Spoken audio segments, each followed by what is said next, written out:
Hello and welcome to the Gamers Academy YouTube channel. My name is Outlandish and I played this game competitively for 4 years, but I decided recently to retire, become a coach, and to partner up together with Gamers Academy to provide you guys educational content to make you the best players you want to be.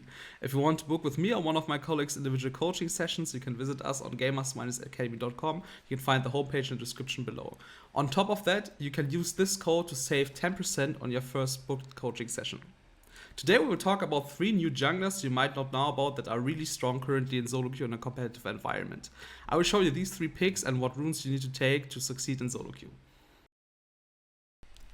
As I already said in the intro, today we will talk about 3 new junglers that popped out in solo queue and will probably have some appearance in a competitive environment as well because they got buffed.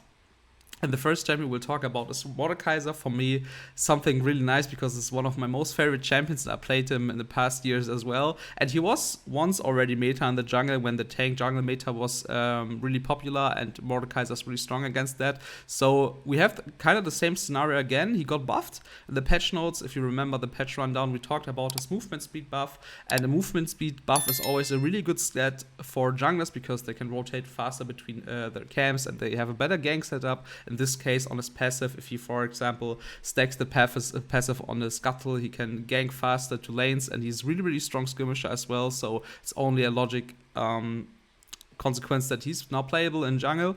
And the best thing about it is that's flexible on top and jungle, which makes him really strong in drafts. And the second point is that he's really strong in the current meta because we have a lot of Volibears, we have a lot of Jarvans, we had some Hikarim.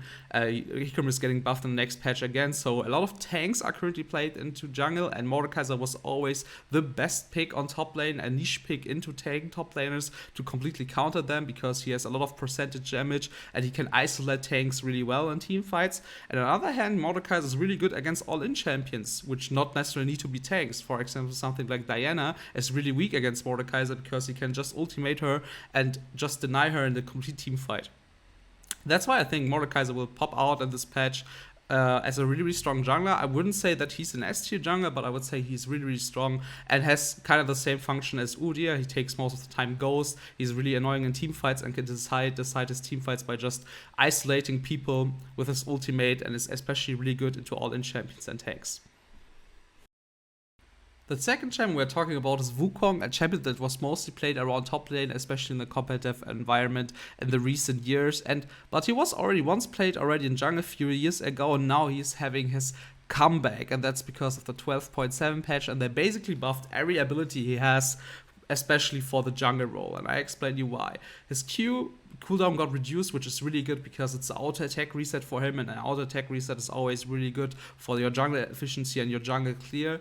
His E gives you 30% more damage against jungle monsters, which is a huge buff for him and gives him an even more efficient clear. But I think the most interesting factor why is he really interesting in the jungle right now, especially in high elo solo queue, is his W. His W gave him a small window where he was invincible and he could like trick the enemies, but now it even gives him the opportunity to dash over walls, and I think this is a really big factor in jungle. You have, because of that, a faster clear. You can jump over walls, save a lot of time during your clear, and it gives you a lot of opportunities to gank as well because you have more creative angles you can use. Kind of reminds me of, obviously not in that extreme way, but Rexa can jump over walls, Lee Sin can jump over walls, and now Wukong can do that as well, which gives them a lot of opportunities and a lot of new strategies to use him in jungle and be effective in ganks. And on top of that, it gives them some escape as well, because if you think about it, if you have a strong team, you have a team fight around Nash, around Dragon, and you want to escape, Wukong was always really trapped. It was a one-dimensional champion because he was all-inning and was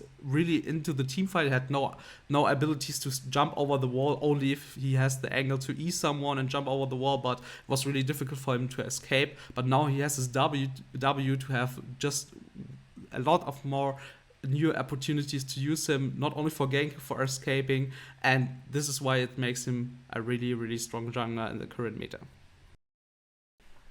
The third and last jungler we're talking about is Lillia, a champion that got played a lot after her release in a competitive environment and got classified in solo queue as broken. I think many people were annoyed to play against her while Riot just reacted with a nerf, but now after a few months no one have seen her Riot decided to buff her again, give her more healing against champions and more damage on her W, which increases her clear. I think it's a fair chance for her again to be back in the meta, and if you just watch the win rates in Master Plus, we've seen a lot of success on the champion. I think it's really interesting to see how the community react with this buff, because I think Lillia is a champion that is really hard to deal with because of her movement speed, and she has a game-breaking ultimate with her E, which gives her a lot of value in the right hands.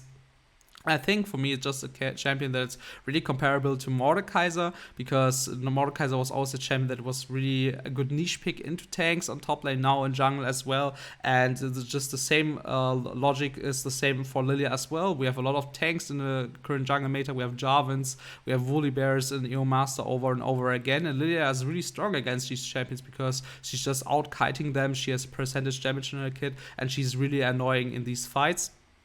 And I think the most interesting factor for me and for other pro players and coaches are that she's really flexible in the way you can use her. Not only on the role you can play on top lane jungle, but you can just use different runes. You can use Conqueror to be just really strong in early skirmishes. You can use Predator to have really strong early game ganks. And you can use her with Dark Harvest, which gives her a lot of burst, for example, if you're the only AP source. So it's a really, really strong champion and a really cool decision from Riot to bring her back.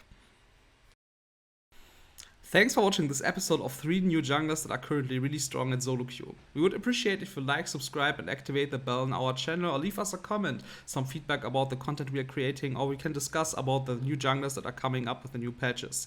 If you want to discuss about that in depth with me or one of my colleagues, you can visit our official Gamers Academy Discord server. You can find the link in the description below. Thanks so much for watching and see you next time. Goodbye.